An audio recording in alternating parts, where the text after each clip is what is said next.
cậu cô dạ cha mới đi kiếm đi nè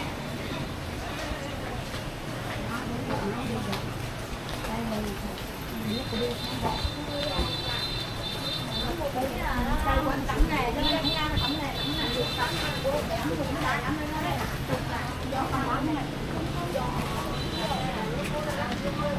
hai bố tao luôn gì anh đúng á rồi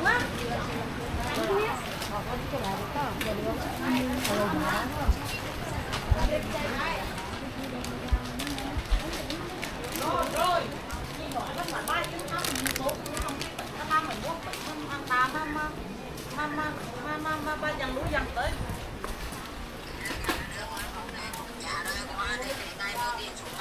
rồi bọt quá rồi mới xếp luôn mới quá trời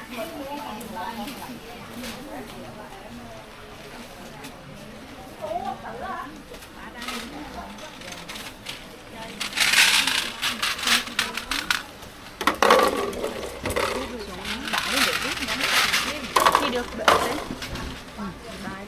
ê người ta bán được thêm nữa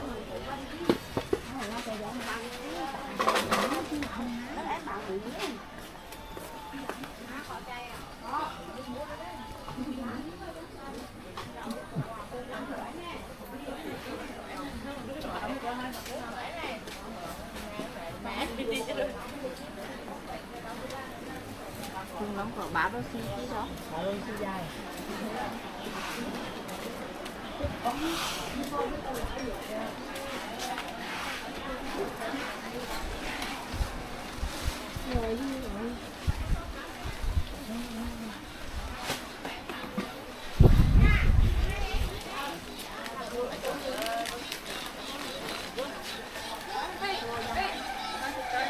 anh về trên chị luôn rồi đó của bên nhà hàng rồi đó cả bé cả đôi luôn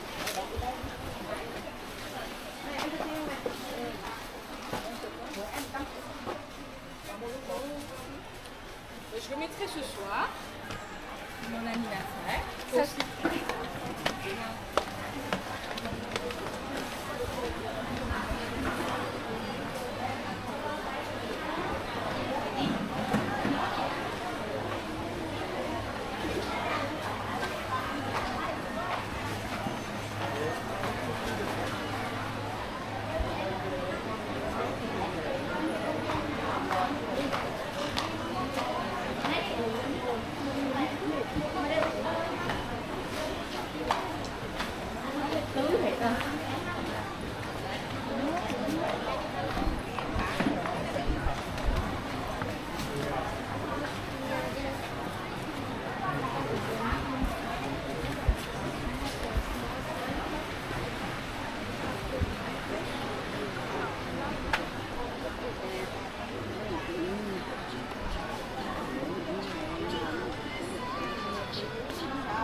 Sáng rồi có đấy.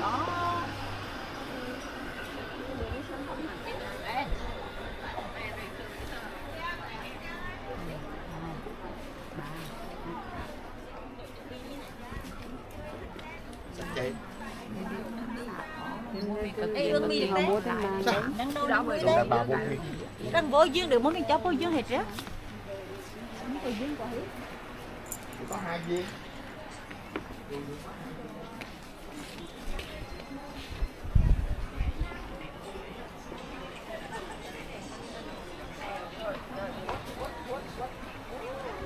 Trứng bao nhiêu làm gì?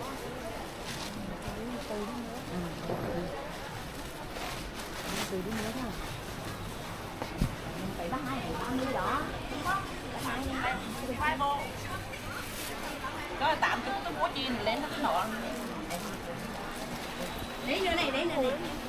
Còn không mà điều bây giờ là bụng đó bóng đó.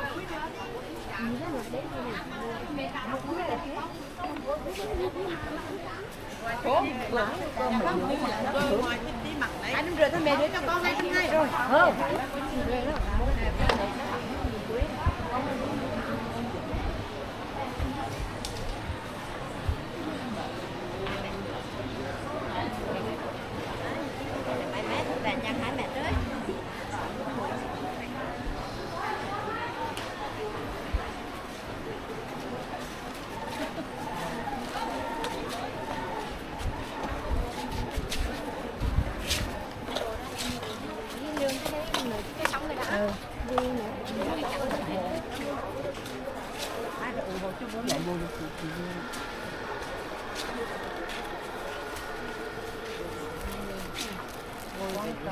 10 vách vậy.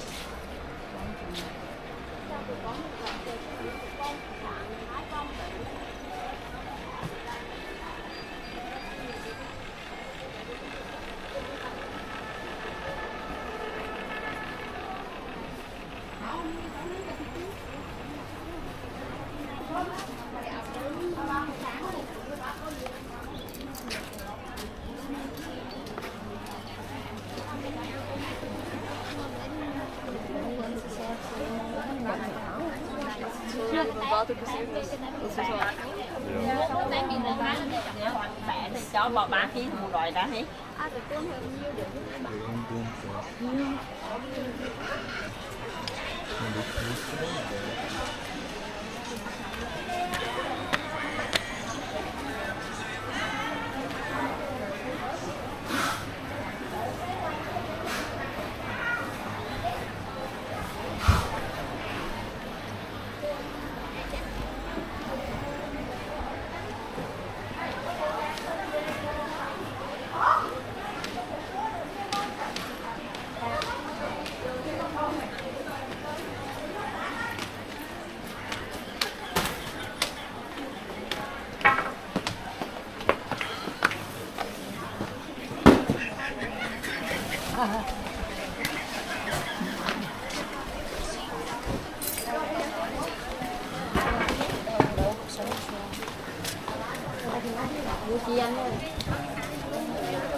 Đi mấy cái.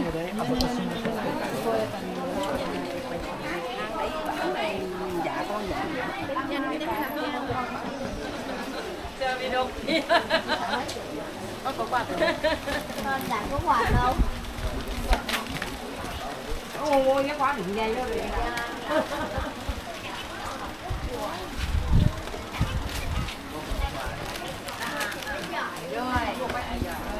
Rồi tức là ok rồi.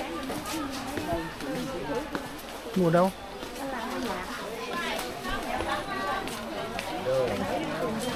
Bấm.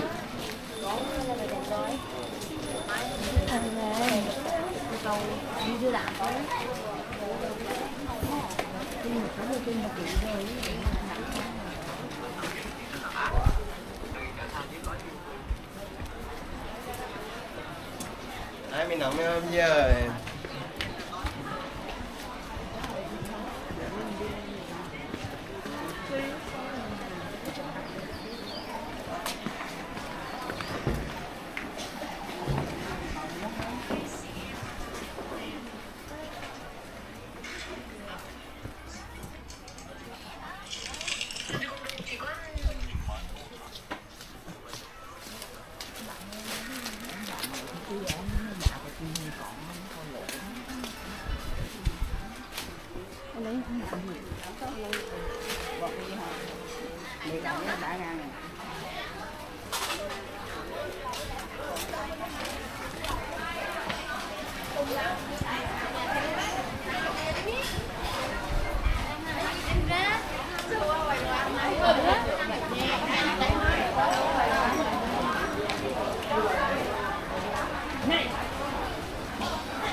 Anh bảo nó lợn đấy, mình chắc nó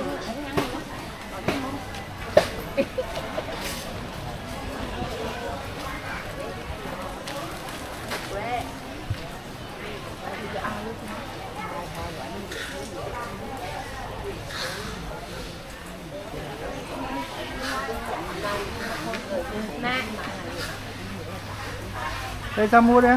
Số 5 triệu đấy bà. Bán số 5 triệu đấy đó.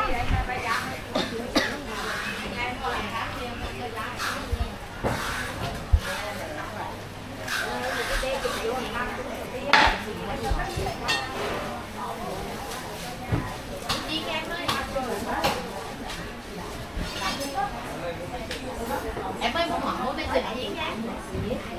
Em bên tình có hả? Em bên tình ta có phải lau mua nhiều, phải đừng đi mua ít. Kệ, nhưng chỉ được vì cỏ muối thôi. Muối là được. Được cái cỏ muối là được nè, thắm nó được có cá cơm á mà cá cơm. Nãy chị chưa hả? Chưa chưa. Cá cơm, đó mình cá cơm. Nào. Đây đâu. Phải mắm cá cơm đâu mà cà rô. Cà rô đây này. Đó, đây cà rô, cà cơm á. Cà cơm đó, cà rô này không phải. Này cà rô này. Cà rô chứ phải cà cơm. Nè, sống cà rô. Cà cơm nhưng mà con nhau.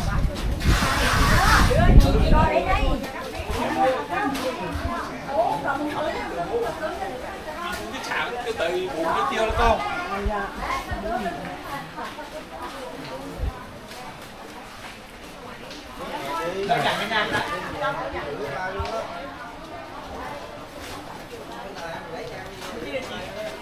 Nhưng mà nghe chuột cắt nó ngon. Giảm giá. Sáng tí cho cưng. Tiếng kia thì thử được không? Được. Thì đuổi đi ăn vô múc nha.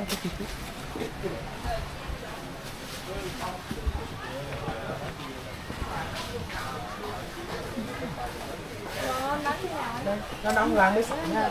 Nó thương 10 nha. Họ hãy mua loạiนี้, con loại này là đặc biệt. Bởi nãy giờ là bạn này có thích chứ. Chị thử买cái loại này cho biết. Chị thử cái này 10 ngàn. Gấp vô luôn hả? Dạ thử được nữa, chị thử đi, chị gấp đi. Cái hai này là hàng mới trộn, nên chưa chuối nhá. Cái này là mới vài ngày nữa. Cái này thì trộn nấu được, cái này thì mới này. Phải vài ngày để nó ngon. Vì cả này là cả dưới chỉ nhưng con cả dưới nước xinh.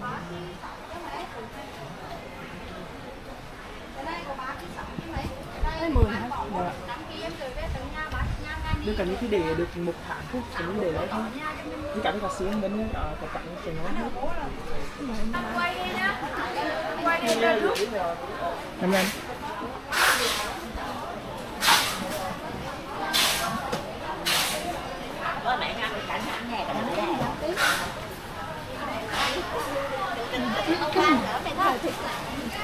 Chứ con sẽ không bụng cho mày con sẽ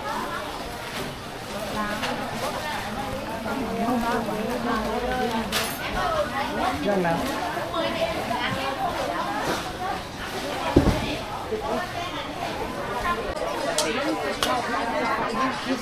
Spiraling. You have this in your brain. It's not true.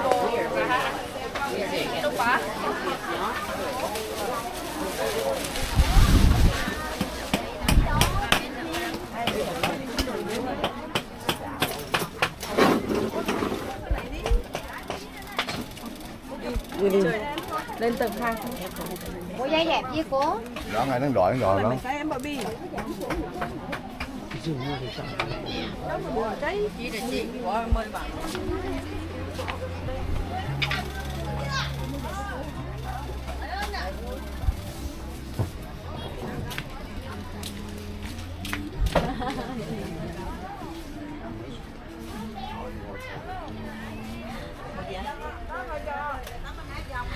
Chả là on ngôi vậy. Còn đi thì không đi. Rồi đi không mấy ổ hết thôi. Chào chị ạ.